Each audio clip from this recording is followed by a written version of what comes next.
Carrie, thank you for letting me come in and talk with some of your students this morning about their interactive notebooks. It sounds like with the students, it's a big hit. One of my favorite things that we've done so far is there's a place for them to assess whether or not they liked it. And so this was the first place that I was getting real feedback. And from reading their self-assessment, I mean, I'd asked them to tell me what they did like and what they didn't like, and there were very few students who listed anything they didn't like. And the things that they didn't like, for most of them, were things like having to carry it back and forth. Okay. They were worried that if they lost it, they would lose everything. But that's why that actually hasn't happened. Nobody's lost it. And I think one reason why, when I used to do regular journals, people would lose them and you start over. But I think kind of the way we started off and we personalized it to begin with, I read a lot of stuff online before I decided to completely buy into it. And when they buy into it, when they personalize it, when it becomes their own and they put so much time and effort into it, they do treat it with respect. They don't lose them. So that was the only negative that I got. The positives were overwhelming. I mean, the number of kids who would say, even the kids who weren't necessarily doing as well in it, would say, there is not anything I don't like about it. Okay. So they've enjoyed it. Well, that self-assessment is a perfect example of the kinds of formative assessment that I talked about in last month's professional development. Tell me how you use the notebooks for formative assessment about the students' learning.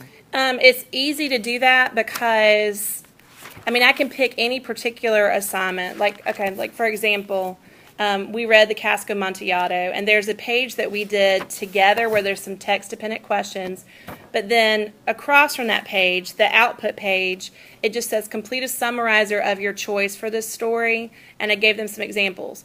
And before they did that activity, we talked about what that would mean, okay? What do you think is the most important idea in this story? So like if I had kids drawing or maybe looking up, sometimes they would get their phone out and they would look up quotes about revenge, and they would have a collection of quotes.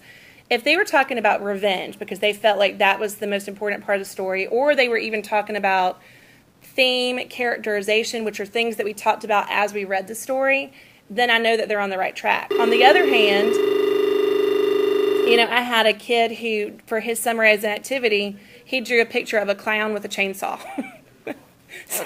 So maybe I'll tell. And when he explained it to me, so like, I'm walking around and he'll say, okay, well, what are you thinking here? How does this relate? And right away he can say, well, I was thinking that it related to the scary atmosphere of the story. But in my head, I'm thinking, okay, well, then is that all he got out of it? Was that this is a scary story? Because there are so many other things that we talked about. So right then I know this kid may not be on the same page as the rest of us in terms of the depth that we were looking at. And I could do that with any assignment that's in here just because, just being able to look over their shoulders and see the different things that they come up with, even giving them choices like that where they can choose any particular way to summarize something, I can see who's kind of cluing into the main ideas that we're talking about and who's not off in la-la land, but at least who's off in their own version of what we're talking about. I totally understand. That's been really helpful. Okay, good. Tell me how you evaluate them. Is there a summative grade, or is it primarily for formative assessment? Well, one thing that we do, I still think the better value of it is with formative assessment. But at Beck, we've always had this thing plugged into where we have to give them a grade twice every 9 weeks. It's called a running list check. And the traditional way of doing the running list is you post it on the wall, and kids have their binder. They have their 3-inch binder that they have for all of their classes. And they have to be able to locate the things that are in your running list at any point in time. But some of us interpret that differently. Like, they'll give a quiz. Some teachers will give a quiz based on the contents of the running list, and it's an open notebook quiz, that kind of thing.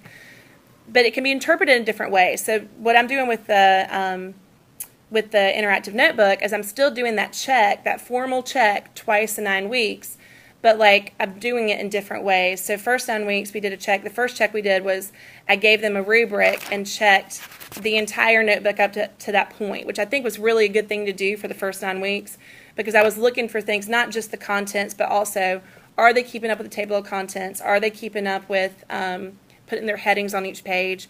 And that was just important just for them to know that I'm serious about, you've got to keep it organized for it to be helpful. And they agree with that. They bought into that after they saw that I really am going to check for it, and after they see how it does really help them flip through their book. But the other way that I'm checking it too is I'll also just tell them, hey, I'm going to pick a random page and I'm going to grade it for your running list check, because at any point in time, any page in here, whether it's one that we did together or whether it's one that you're supposed to complete on your own, is your responsibility, and it's got to be completed, and the information needs to be correct, or on something that's a little bit more subjective, it at least needs to show your understanding.